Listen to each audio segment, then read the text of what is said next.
Just saw a heron fly by.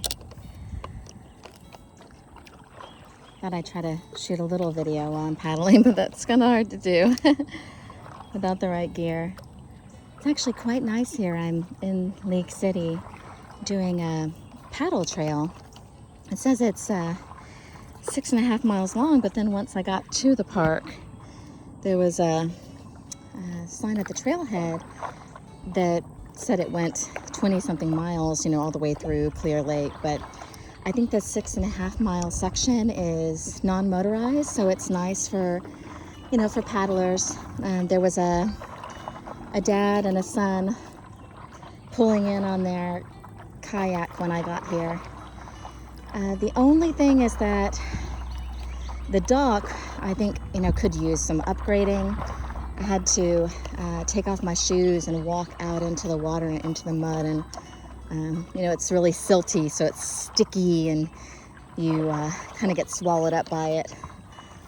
Had to walk out a good 15-20 feet before I could really get my paddleboard into the water. But otherwise, gosh, it's peaceful, right? Right in the middle of Lake City and Houston area.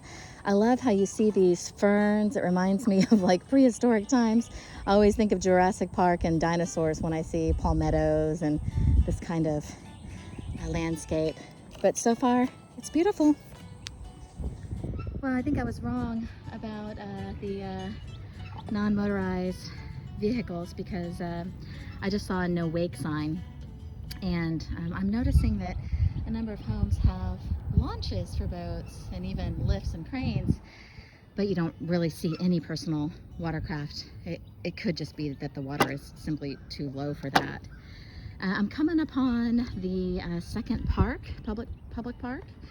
I don't know the name of it, though. I'm not real familiar with this area, but I'll look it up and share it after I record the video and I have a chance to look inside my fanny pack that I'm wearing. So a lot of people ask about the gear for paddleboarding. Just so you guys know, I'm not wearing a life jacket, but I'm using the paddleboard as a flotation device by strapping it onto my ankle. And I'm just wearing like leggings today and a tank top. I'm wearing a fanny pack with some of my vital information and my car keys and things like that. All right, I need to steer, so time to sign off. Okay, so a little bit more about paddleboarding. I was telling you that I'm just doing this barefoot right now, which is true. You can wear shoes. Sometimes I wear sandals, but I'm not at this point. I just find it easier to feel the board and to balance without them. But your feet will start to cramp. It doesn't take long. I think after about 15 minutes, my feet were cramping. I haven't been on the board in a while. I'm a little heavier than I was a couple years ago. And you're using a lot of muscles in your feet that you normally don't use. That like you would be using if you were walking on a sandy beach. Now, for using the paddle, a lot of people think that, see how the paddle is curved? A lot of people think that you put the paddle in so that it is angled like this and you push back, but that's not true. You actually want the fingers of the paddle to be closer to you and like the wrist like bending back like this. In my case, the logo is that way, and I think for the most part, that's how the paddles are designed, so that you just have the logo facing you. Now, I have an adjustable fiberglass paddle, so I've fit it to the setting that I like. And one thing you should know in order to like paddle efficiently is I bend my knees just a little bit, and you put your hand on the end of the paddle and you push with that hand. Now you will need to steer by switching hands,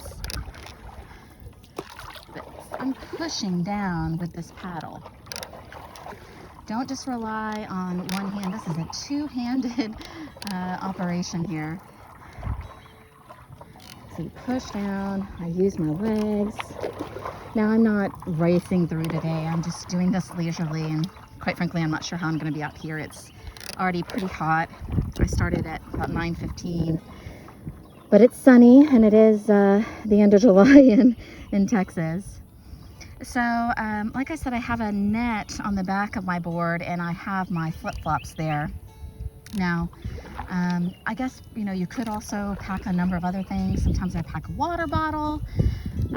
Suppose if you wanted to go camping or do some hiking where you actually park your paddle boat somewhere and then go on land, you could do that.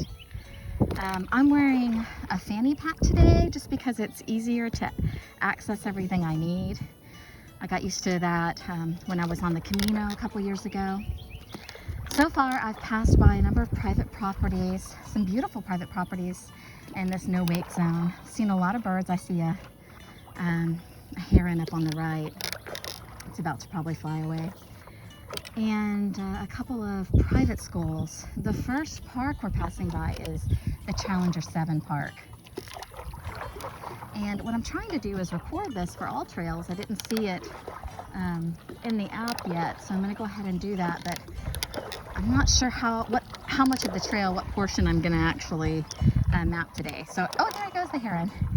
So as I'm paddling, I'm actually recording it right now on my phone using the app.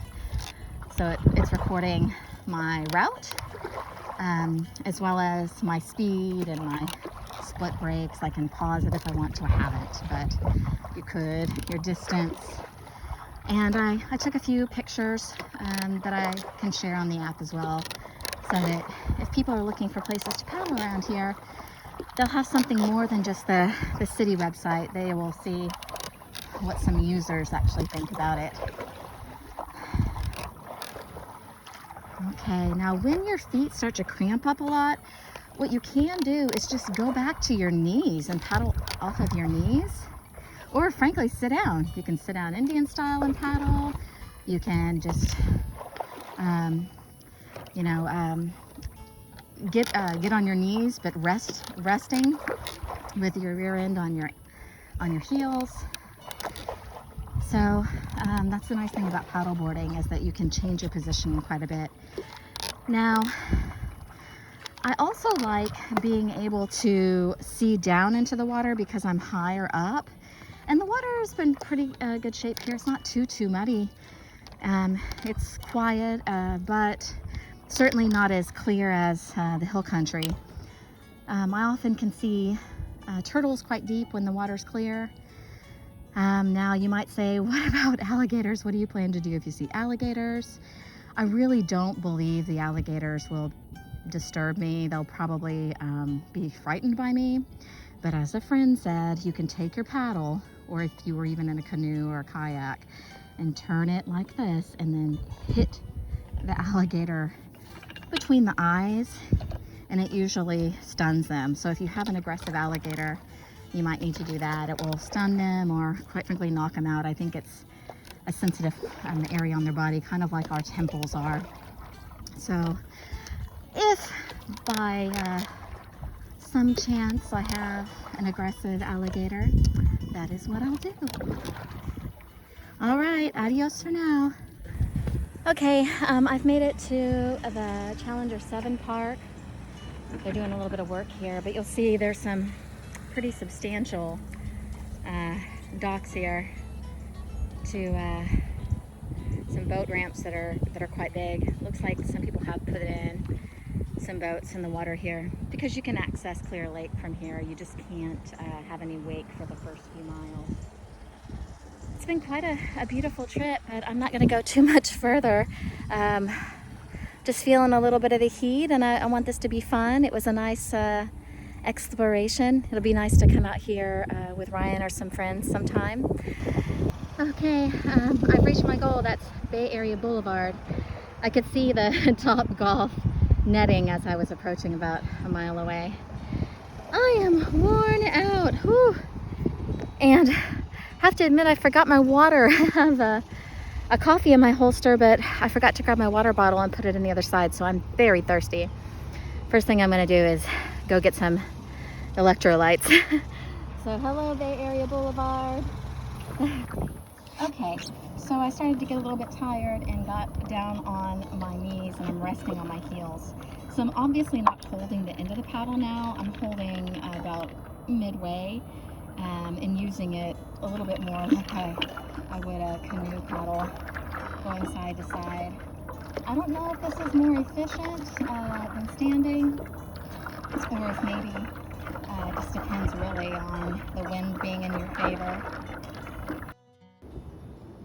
Well, I have to say this has been a fun morning. Trying out a new trail that I've never been on. I live in the Austin area, but as you guys know, I spend a lot of time in League City and Houston, Galveston area, especially in the summer. So I paddled over 3 miles to Bay Area Boulevard. That's about half of the no wake section of the trail. I only passed one other vessel. It was just a very, very small boat with 2 people in it, and they were going quite slowly right at the end here. And then that one kayak that was getting out when I was just getting started. Oh, so they should not be waking right now. They know better than that. That's annoying. Hello! Hey!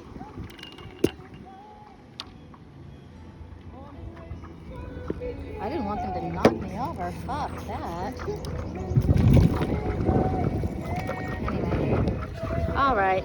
I'm gonna go ahead and log off for now.